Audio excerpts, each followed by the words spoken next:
Michael here with another massive week of reveals coming from Comic-Con. $300 Arkham Asylum, Nintendo Gameboy, tons of new sets from Wicked and Stranger Things. Plus, I'm giving you a first-hand look at everything at Comic-Con and breaking down all the new summer Marvel sets. And don't forget to check out the latest episode of my LEGO Masters recap podcast, TalkBricks Masters. This week I sit down with former contestants Maria, Phillip, and Jacob to break down this semifinals episode. And you can listen to it on Apple Podcasts, Spotify, and more using the links below. And I'll kick off another round of the weekly giveaway. Just subscribe and leave a comment about this week's news. And of course, I'm back with LEGO deals from Amazon and across the web, so if you want to pick anything up to support the channel, there's links in the description below. First at Amazon, the LEGO Icons Boutique Hotel is 24% off, and the LEGO Fortnite Dirt Burger is 27% off. From LEGO Dreams, Grimkeeper the Cage Monster is 40% off, and the LEGO Harry Potter Mandrake is 39% off. From LEGO Technic, the Mars Crew Exploration Rover is 32% off, and the LEGO Disney Young Simba is 29% off. And if you want to support the channel, you can pick up any of these deals and more using the links in the description below. Next up this weekend was Comic-Con, where LEGO had a LEGOCon themed booth complete with all sorts of fun posters. And as you'd expect, there were a ton of sets revealed at the event, including the brand new LEGO DC Batman Arkham Asylum, with 2,953 pieces retailing for $300 on September 12th. The LEGO Marvel Superheroes line is no stranger to getting these large direct-to-consumer modular buildings, but it's so exciting to see DC get its first. This corner modular features a courtyard at the center, and it looks like the villains have taken over. There are so many places to pose minifigures all over the building, even at the back where there's a mechanism to break out all the inmates. And at the back we see this Easter egg for the Daily Planet, which could be their next modular, and we also get an Arkham Asylum van for the inmates to escape. The floors separate to view the interior rooms, and there's tons of stickers with hidden Easter eggs, which will be fun to break down. This set comes with a whopping 16 minifigures. We of course get Batman and this new Damian Wayne Robin, our first ever Batwing, and the return of Batwoman. New minifigures for Poison Ivy, Catwoman, as well as the Riddler, which all look great. An updated Mr. Freeze and all of the inmates, with the Joker, Penguin, Bane, Scarecrow, Killer Croc, and Harley Quinn, plus 2 GCPD guards. At $300, this may not be the biggest modular, but it definitely delivers, and I can't wait to add this to my collection. Back at Comic-Con, we also got the reveal of the new Nintendo Game Boy with 421 pieces retailing for $60 on October 1st. The build is almost one-to-one and turned out exceptionally well with all of those amazing prints. And at the convention, you can see there's even more prints on the back with some great curves. There's a new mold for the speaker, and the pressable buttons are made out of this hat from Harry Potter. There's also a lot of ways to customize it, with swappable game packs as well as these cool lenticular screen inserts, which bring to life Link's Awakening and Super Mario Land. Seeing the final build is bringing all the nostalgia, and just like the original, I've got to get my hands on one of these. Also on display were all of the brand new sets coming for the new movie Wicked for Good. And on display were 6 brand new sets, including a huge surprise. The Emerald City Wall Art set has 1,518 pieces and will retail for $160 in September. And beyond the set looking quite stunning, it comes with amazing minifigures. We've got new versions of Elphaba and Glinda in their looks from the new movie, plus familiar faces from The Wizard of Oz. First we've got Dorothy Gale with the silver slippers and her dog Toto, which I think could be better. Next we've got amazing figures for the Scarecrow and the Tin Man, each with leg printing detail, plus a new mold for the Cowardly Lion. The wall art itself is full of fun details, like Munchkin Land with the Yellow Brick Road, which houses our minifigures. There's a small Shiz University and the train to take you to the Emerald City, with even more details underneath. The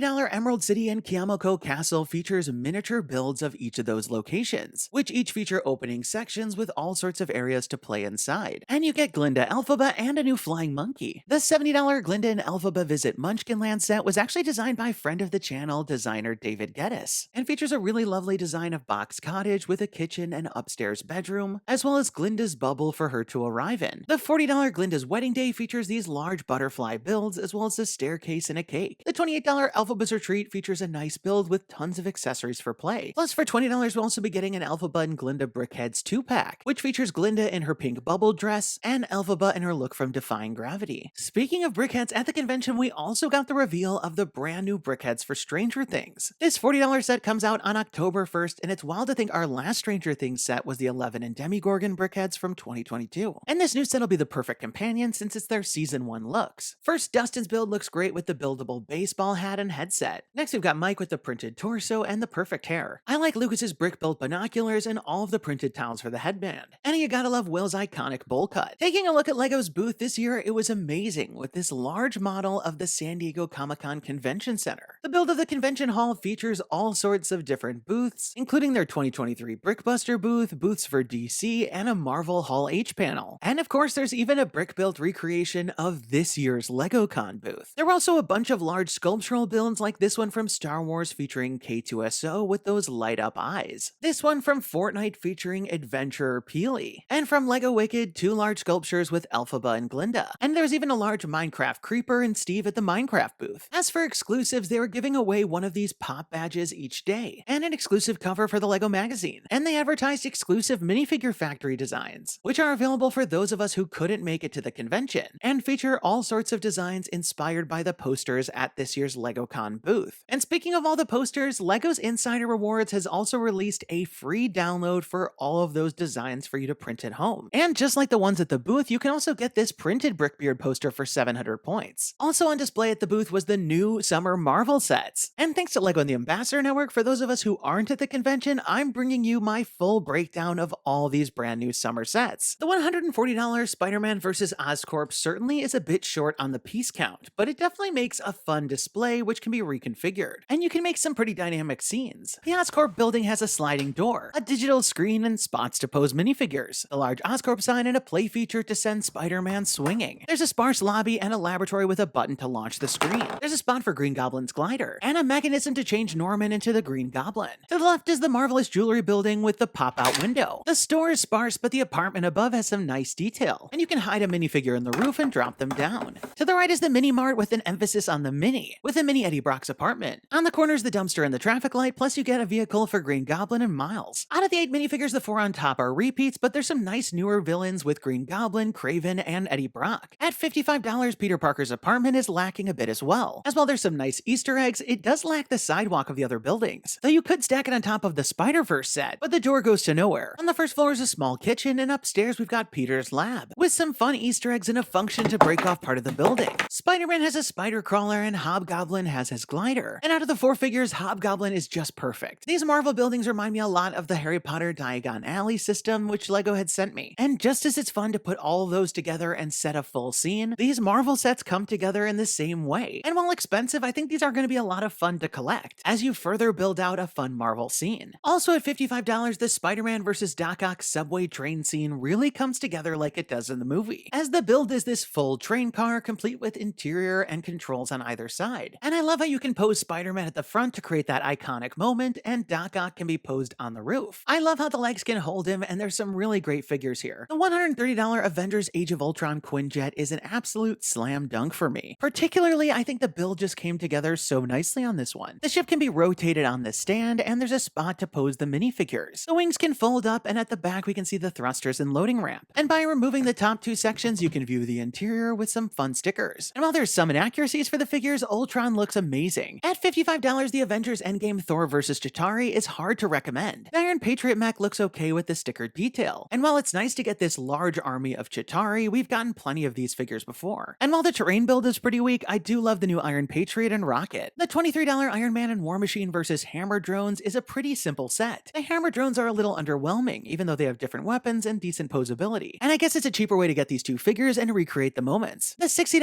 Iron Spider bust is the second in this new line of Marvel sets, but this new Iron Spider has almost 60 pieces less than Iron Man. The head looks small with some big gaps, though I do like how the torso came together to create all the different lines. And sadly, the main reason to buy this is the Iron Spider minifigure with the exclusive arm printing. Finally, the $40 Captain America vs. Thanos is likely a skip for most people, as I think kids will be most likely to get a kick out of these and their firing features.